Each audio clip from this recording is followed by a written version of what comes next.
ہم سال میں تھے تو انتہائی کٹھن سفر ہوتا ہے، یہ اندرونی ملک سال بڑا مزے کا سال ہوتا ہے. تو کبھی ایک چیز کا مسئلہ، کبھی دوسری چیز کا مسئلہ، کبھی موسم سخت ہوتا ہے، کبھی حالات ایسے ہوتے ہیں. بہرحال بڑے آسان ہوتا ہے، مشکل نہیں ہے اندرونی ملک سال. اب تو ماشاءاللہ بڑے اچھے اچھے لوگ سہولت میں زندگی گزارنے والے لوگ لگا رہے ہیں، ہم تو عام لوگ ہیں. تو ایک دفعہ آپ یقین جانیں کہ ہماری جماعت کے ساتھی بغیر مبالغے، بلا مبالغہ میں یہ جملہ کہنے والا ہوں، ہمارے ساتھی بیٹھے بھی ہوں گے اس مجمع میں، کہ کئی دنوں سے انہوں کی نیند پوری نہیں ہو رہی تھی. کوئی 4 گھنٹے زیادہ سے زیادہ، کوئی 5 گھنٹے زیادہ سے زیادہ، بس یہ نیند کی کیفیت. آپ سوچیں کہ 4-5 گھنٹے نارمل آدمی کے لیے نیند زیادہ چاہیے ہوتی، اور پورے جسم پہ دانے گرمی کی وجہ سے. پنکھا تو تھا نہیں، اس لیے کہ بجلی نہیں ہوتی ایسے علاقوں میں جہاں علاقے میں تشریف تھی، سندھ کا علاقہ. مختصر یہ کہ دین کا بھی مجاہدہ، حالات کا بھی مجاہدہ، لوگوں کا بھی مجاہدہ، ساری مجاہدے.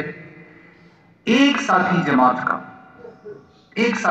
کا بہت دل برداشتہ، دل میں اپنے ساتھ نا، مجھے پھر پتہ چلا تو ایک ساتھی دل میں یہ، اے باری تعالیٰ اتنا سخت امتحان کہ اب تو برداشت سے باہر ہو رہی ہے بات.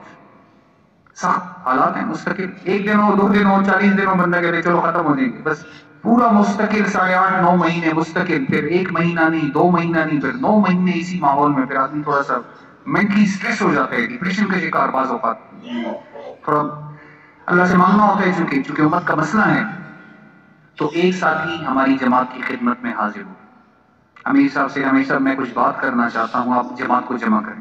ہمارے امیر صاحب بڑے خوبصورت امیر صاحب، نرم آدمی. انہوں نے کہا جی ہمارے ساتھی تو 5-5 6-6 گھنٹے گشت سے آئے ہوتے ہیں اس وقت، اور اس وقت بیچارے دم بخود ہوتے ہیں، بے حال ہوتے ہیں، نڈھال ہوتے ہیں. نیند بھی نہیں ہوتی، پوری رات مچھر ہیں، سانپ ہیں، موقع نہیں مل رہا، اور دوپہر میں بجلی نہیں ہے تو یہ تھوڑا سا سستا ہے کیلولر کی شکل میں، تو یہ بھی بس ان کی نیند کا حکم پورا ہو جائے گا. میں نے جی میں کچھ ضروری بات کرنا چاہتا ہوں. بہرحال امیر صاحب نے ایک ساتھی کو ہمارے سارے ساتھیوں کے پاس بھیجا کہ جی تھوڑی دیر کے لیے ساتھی تشریف لیں، مہمان آئے ہیں، کچھ بات کرنا چاہتے ہیں، ضروری آپ آ جائیں سارے. ہم سمجھے نصرت والے آتے رہتے ہیں ویسے. ساری جماعت جمع ہو گئی. انہوں نے کہا جی میں یہاں کا باشندہ ہوں، ایک علاقہ بتایا قریب کا، میں کل سکھر مرکز سے آیا، میں بھی نقد سال کے لیے میرا ارادہ ہے، تیار ہوں، لیکن جماعت نہیں بن رہی میرے ساتھ. تو سندھ کا ذرا کام کمزور ہے. تو انہوں نے فرمایا کہ میں کل رات تک مرکز میں تھا، حضرات کے ساتھ مشورے، ٹیلی فون، گشتیں، لیکن کوئی جماعت کی صورت نقد نہیں ہے. میں بس اکیلا ہی تیار ہوں پورے ضلع سے، پورا سکھر مرکز سے. تو نواب شاہ کا اجتماع بھی قریب تھا. انہوں نے کہا جی پھر آخری بس صورت یہ ہوگی کہ پھر اجتماع سے جماعتیں نکلیں گی، پھر اسی سے میں نکلوں گا. پھر ہمیں پتہ نہیں چلا کہ وہ نکلے یا نہیں نکلے، لیکن بارہ وہ نوجوان بڑا خوبصورت سر پہ پگڑی باندھی ہوئی. تو انہوں نے کہا جی میں رات جب آیا تو بڑا مایوس اندر سے، ٹوٹا ہوا. بیوی نے کھانا رکھا، میں نے کھانا بھی نہیں کھایا. خفی میں آدمی جب طبیعت خراب پہ بوجھ ہو پھر کھانا مانا نہیں یاد رہتا. رات 2 بجے تک بیٹھا رہا کہ باری تعالیٰ جماعت تیار نہیں ہے، میں تیار ہوں، یہ کیا ہوگا؟ دل کے اندر فکر. تو اسی اسنا میں میری آنکھیں لگ گئی. دیکھا تو 2 فرشتے ہیں، اور انہوں نے مجھ سے کہا کہ جی آپ 2 دعائیں مانگی، اللہ جل جلالہ آپ کی دونوں دعاؤں کو قبول کریں گے.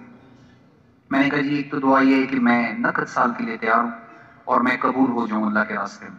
میں نے کہا جی انشاءاللہ اللہ کریم ہے، آپ قبول ہیں اللہ کے راستے میں. دوسری بات، میں نے کہا جی دوسری یہ دعا ہے کہ حضور صلی اللہ علیہ وسلم کی زیارت ہو جائے. یہ سارا مجمع یہ چاہتا ہے ماشاءاللہ کہ حضور نبی کریم کی. یہ آپ کو میں پکی بات بتا رہا کہ آپ لوگ جب نکلیں گے اللہ کے راستے میں، زیارت نہیں ہوگی، زیارتیں ہوں گی، بار بار ہوں گی. آدمی جب 4 ماہ لگا ہوتے ہیں، نوجوان بیٹھے ہیں ماشاءاللہ، یقین جانے 4 ماہ میں ضرور حضور کی زیارت ہوتی ہے، لیکن اصول کے ساتھ لگانا ضروری ہے. اصول میں سب سے بڑا اصول موبائل نہ لے جائیں، بس پھر مزہ آئے گا. باقی چھوٹے اصول ہوتے ہیں، بہرحال ہدایت نہیں ہے، بیان ہے. تو انہوں نے کہا کہ یہ جب میں نے ان سے یہ گزارش کی کہ حضور صلی اللہ علیہ وسلم کی زیارت مجھے نصیب ہو جائے، کہا جی یہ بھی قبول ہوگی. اس کے بعد ان فرشتوں نے مجھے اٹھانا شروع کیے. یہ جو نیلا نیلا آسمان ہمیں نظر آتا ہے، کہتے ہیں کہ اس کی طرف مجھے لے کے گئے، اور اس آسمان کے اندر جو ہی میں داخل ہوا تو میں نے دیکھا کہ محلات ہیں، بڑے بڑے جیسے پیلیسز ہوتے ہیں، اس میں باغات ہیں، نعمتیں ہیں، خوبصورت رنگ برنگی چیزیں ہیں، جیسے ہم سنتے ہیں جنت کے بارے میں، وہ مناظر ہیں. تو میں نے فرشتوں سے پوچھا جی یہ کون ہے، یہ کیا ہے، یہ کس کے لیے بنی؟ نے کہا جی یہ جو اوقات لگا رہے ہیں سال کی جماعتیں ہیں، ان کے لیے آراستہ ہو رہی ہیں، یہ محلات، یہ بلڈنگیں ان کے لیے بن رہی ہیں، تعمیر ہو رہی ہیں. جو بھی اللہ کے راستے کا مہمان ہے ان کے لیے نعمتیں اللہ پاک بنا رہے اور اس کو نکھار رہے، سنوار رہے ماشاءاللہ. پھر اس کے بعد جب میں نے جلدی سے کہا، میں نے کہا جی میں بھی تیار ہوں. انہوں نے کہا آپ کے لیے بھی بن رہی ہیں. اس نے اپنے بارے میں کہا. پھر جب نیچے آئے تو حضور صلی اللہ علیہ وسلم اس طرح تشریف فرما ہیں، صحابہ کرام آپ کے پاس ہیں. تو میں نے جلدی سے آگے بڑھ کے حضور سے مصافحہ کیا. میں نے کہا رسول اللہ آپ یہاں پہ کیسے؟ تو آپ نے ارشاد فرمایا جس کا مفہوم ہے بقول اس شخص کے کہ جہاں پہ جتنی سال کی جماعتیں آپ کے ہاں چل رہی، میں ان کی نصرت کے لیے آیا ہوں.